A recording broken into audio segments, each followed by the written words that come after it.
I study centre స్వాగతం. 18th September 2024 instrumentation వాళ్ళకి BARC skill test జరిగింది. సో ఆ బార్క్ స్కిల్ టెస్ట్లో ఏమేమి జరిగిందో ఈ వీడియోలో చెప్పడం జరుగుతుంది. లాస్ట్ వీడియోలో నేను ప్లంబర్ పైప్ ఫిట్టర్కి చెప్పాను. బార్కా తర్వాత గ్యాప్ వచ్చింది, మళ్ళీ నిన్నటి నుంచే స్టార్ట్ చేశారు. మొదటి రోజు రివ్యూ ఏంటనేది ఒక ఓవర్ ఇవ్వడం జరుగుతుంది. సో ముందుగా వెళ్ళగానే సర్టిఫికేట్ వెరిఫికేషన్ జరుగుతుంది. సర్టిఫికేట్ వెరిఫికేషన్లో pin to pin each and every certificate, క్వాలిఫైడ్కి సంబంధించినవి, 10th క్లాస్కి సంబంధించినవి, A to Z అన్ని ఒరిజినల్ సర్టిఫికెట్లు, దాంతోపాటుగా క్యాష్ సర్టిఫికెట్ 2023-24 కానీ 24లో ప్రజెంట్ది కానీ, సో వీటిలో ఏదైనా ఒకటి ఉన్నా సరిపోతుంది. క్యాష్ సర్టిఫికేట్తో సహా మొత్తం క్లియర్గా చెక్ చేస్తున్నారు. అయిపోయిన తర్వాత ఒక ఎక్స్పెరిమెంటల్ రూమ్కి తీసుకెళ్తున్నారు. అక్కడ ఒక పేపర్ మీద ఆల్రెడీ 3 క్వశ్చన్స్ నిన్న ఇన్స్ట్రుమెంటేషన్ వాళ్ళకి జరిగింది కాబట్టి ఇన్స్ట్రుమెంటేషనల్ పాయింట్ ఆఫ్ వ్యూ మనం మాట్లాడుతున్నాం. ఇన్స్ట్రుమెంటేషన్ వాళ్ళకి చిన్న చిన్న ఎక్స్పెరిమెంట్స్ ఉంటాయి. అవి మోస్ట్లీ ఇన్స్ట్రుమెంట్స్ కాబట్టి వాళ్ళకి ఏం చేశాడు అంటే ఎలక్ట్రానిక్స్ రిలేటెడ్గా క్వశ్చన్స్ ఇచ్చాడు. సో ఎలక్ట్రానిక్స్ ఎక్స్పెరిమెంట్స్ ఇచ్చాడు. ఆ ఎలక్ట్రానిక్స్ ఎక్స్పెరిమెంట్స్ ఒక పేపర్ మీద 3 క్వశ్చన్స్ రాసి ఉన్నాయి. మొదటి క్వశ్చన్ 30 మార్క్స్, రెండో క్వశ్చన్ 30 మార్క్స్, మూడో క్వశ్చన్ 40 మార్క్స్. అలానే మార్నింగ్ కూడా ఇలానే జరిగిందట. మార్నింగ్ వేరే క్వశ్చన్స్ ఉన్నాయి, ఆఫ్టర్నూన్ వేరే క్వశ్చన్స్ ఉన్నాయి. సో అలా 2 వేరు క్వశ్చన్స్ ప్యాటర్న్తో ఉన్నాయి. ఆ క్వశ్చన్స్ అన్నిటికీ కూడా కాలేజీలో మనం రాసినట్టుగానే లాగ్ రాయాలి. అంటే సో టూల్స్ ఏం కావాలో టూల్స్ రాయాలి, ప్రికాషన్స్ రాయాలి, ప్రొసీజర్ రాయాలి, అండ్ సర్క్యూట్ డయాగ్రామ్ డ్రా చేయాలి. సో ఇవంతా డ్రా చేసిన తర్వాత ఒక టేబుల్ మీదకి ఇప్పుడు ఏవైతే ఎక్స్పెరిమెంట్స్ లిస్ట్ ఆఫ్ ఎక్స్పెరిమెంట్స్ రాసున్నాయో ఒక టేబుల్ మీద దీనికి సంబంధించినటువంటి ఈచ్ అండ్ ఎవ్రీ కాంపోనెంట్స్ మరియు టూల్స్ కూడా అందువే పెట్టుంచారట.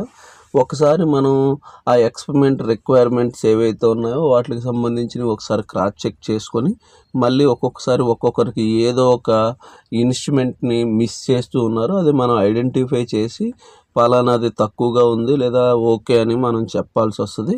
సో ఓకే అయితే ఓకే, ఏవైనా తక్కువ అయితే మనం చెప్తే వాళ్ళు మళ్ళీ ఆ ఎక్విప్మెంట్ అనేది ఇస్తున్నారట.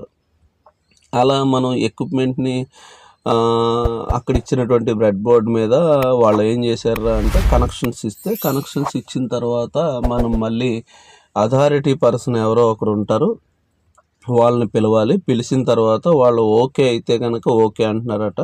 కనెక్షన్స్ ఏమైనా రాంగ్ ఉంటే కనుక ఒకసారి కనెక్షన్స్ చెక్ చేసుకోండి అని చెప్తున్నాడు. సో వన్స్ అలా ఒకదాని తర్వాత ఒకటి ఎన్నైతే ఎక్స్పెరిమెంట్లు ఇచ్చారో అన్నీ కూడా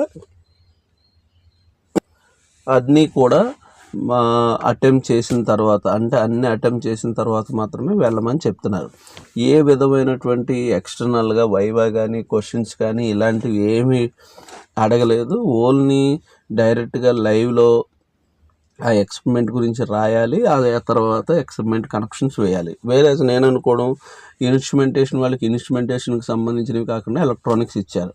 అలానే ఎలక్ట్రానిక్స్ వాళ్ళకి ఖచ్చితంగా ఎలక్ట్రానిక్స్ వేస్తారు, ఎందుకంటే బార్క్ కాబట్టి. వేరే ఎలక్ట్రికల్ వాళ్ళకి ఏదో ఒకటే ఎక్స్పెరిమెంట్ ఉండొచ్చు, 3 డేస్ ఉండకపోవచ్చు. వేరే ఫిట్టర్ వాళ్ళకి కూడా ఒకటే ఎక్స్పెరిమెంట్ ఉండొచ్చు, 3 డేస్ 4 డేస్ ఎక్స్పెరిమెంట్లు అయితే ఉండవు. ఎందుకంటే as compare to electronics and instrumentation వాళ్ళతో పోలిస్తే ఎలక్ట్రికల్ వాళ్ళకి ఫిట్టర్ వాళ్ళకి చాలా ఎక్కువ టైం టేకన్ పట్టేటువంటి ఎక్స్పెరిమెంట్స్ ఉంటాయి కాబట్టి. సో వేరే ఫిట్టర్ వాళ్ళు వీళ్ళందరూ కూడా ఒక్కొక్క ఎక్స్పెరిమెంట్ మాత్రమే ఇవ్వడానికి ఛాన్సెస్ ఉన్నాయి. సో వీళ్ళకి జరిగింది ఇది. సో అగైన్ ఇక్కడ మనం గుర్తుపెట్టుకోవాల్సినటువంటి ఇంకా ఇంపార్టెంట్ విషయం ఏంటంటే మార్నింగ్ షిఫ్ట్లోను 4 మెంబర్స్ ఎంతమందో ఆబ్సెంట్ అవుట్ ఆఫ్ 10కి, ఈవినింగ్ షిఫ్ట్లో కూడా 3 మెంబర్స్ ఎంతమందో ఆబ్సెంట్ అవుట్ ఆఫ్ 10 మెంబర్స్లో. అగైన్ ఆఫ్టర్నూన్ సెక్షన్ రిపోర్ట్ ప్రకారంగా చూస్తే కనుక వచ్చి వెరిఫికేషన్ అంతా అయిన తర్వాత టేబుల్ మీద ఉన్నటువంటి ఆ క్వశ్చన్స్ని చూసిన తర్వాత ఏవైతే క్వశ్చన్స్ ఉన్నాయో ఆ క్వశ్చన్స్ని చూసిన తర్వాత ఇమీడియట్గా అక్కడికే ఆ ఎక్స్పెరిమెంట్ చేయలేము, వాటి గురించి ఏమీ తెలియదని ఒక 3 మెంబర్స్ ఇమీడియట్గా డ్రాప్ అయిపోయి వెళ్ళిపోయినట్టుగా తెలిసింది. అంటే ఓవరాల్గా మనకి రిజల్ట్ వచ్చిన దగ్గర నుంచి ఇప్పటివరకు చాలా ఎక్కువ గ్యాప్ రావడం వల్ల ఇప్పటికే వేరే జాబులు జాయిన్ అయిపోయిన వాళ్ళు అయ్యి ఉండొచ్చు కొంతమంది. అందువల్ల కొంత ఆప్షన్స్ ఉన్నాయి. అక్కడికి వెళ్ళిన తర్వాత మినిమం కూడా పెర్ఫామ్ చేయలేని వాళ్ళు కొంతమంది ఉంటున్నారు. సో మిగతా వాళ్ళు మాత్రమే పెర్ఫామ్ చేస్తున్నారు. అంటే ఏదైతే రిక్వైర్మెంట్ ఉందో రిక్వైర్మెంట్కి తగ్గ వాళ్ళు మాత్రమే పెర్ఫామ్ చేస్తున్నారు. కాబట్టి మీరు ఎవరైతే స్కిల్ టెస్ట్కి వెళ్తున్నారో స్కిల్ టెస్ట్కి వెళ్ళే వాళ్ళు మినిమం పెర్ఫామ్ చేసేలాగా మినిమం ఎంతో కొంత ప్రిపేర్ అయ్యి వెళ్ళండి. సో ఈ రోజు నుంచి 19th నుంచి ఉన్న వాళ్ళందరికీ కూడా all the best. Thank you. I studies की तरफ से आपका स्वागत है। ये 18 सितंबर को एक बार्क टेस्ट हुआ है, उसका डिटेल्स क्या है, उसका प्रोसेस क्या है, आपको इस वीडियो में बताया जाएगा। ध्यान से सुनिए। इसमें पहला है कि आपका पूरा एजुकेशन क्वालिफिकेशन जो है 10th के बाद जो क्वालिफिकेशन आपने कंप्लीट किया है उसका डिटेल्स आपको इधर सबमिट करना होगा पूरा। और जो आपका और क्वालिफिकेशन है जिसका जैसे हायर एजुकेशन का उसका भी आपको डिटेल्स देना पड़ेगा। और एक है 2023 और 24 के बीच का आपका कैस्ट सर्टिफिकेट चाहिए, उसके पहले वाला नहीं चलेगा। 23-24 का रैंक और अच्छा है, 23-24 का कैस्ट सर्टिफिकेट। सो ये सर्टिफिकेशन वेरिफिकेशन के बाद पूरा डॉक्यूमेंट का आपका पूरा होने के बाद आपको प्रैक्टिकली एक्सपेरिमेंट के लिए लेकर जाएगा उन लोग, उसके एक्सपेरिमेंट रूम में लेके जाएगा। उधर एक क्वेश्चन पेपर है, 3 क्वेश्चंस का एक है, सब 30 marks first question, second marks 30 marks और थर्ड क्वेश्चन है 40 मार्क्स का। इसमें आपको प्रैक्टिकल का मीन्स जो क्वेश्चंस का उसका पूरा जैसे आपको कॉलेज में लिखा जाता है प्रोसीजर प्रोसेस, वो ऑब्जेक्टिव क्या है, उसमें मटेरियल मीन्स क्या क्या यूज़ कर रहा है, प्रोसेस क्या है, इंस्ट्रक्शंस क्या है, ये पूरा आपको उसमें पूरा लिखना होगा। पूरा लिखने 3 क्वेश्चंस का 3 को आपको अटेम्प्ट करना है।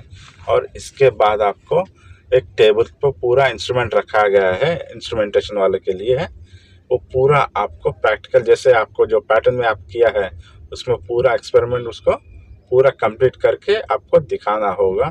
और पूरा कंप्लीट होने के बाद आपको ऑफिशियल अथॉरिटी उधर रहेंगे, उनको एक बार बुला के आपकी बोलेंगे कि एक्सपेरिमेंट कंप्लीट हुआ है, प्रैक्टिकली कंप्लीट हुआ है। अगर पूरा करेक्ट है, सक्सेस है तो आपको ओके बोलेगा।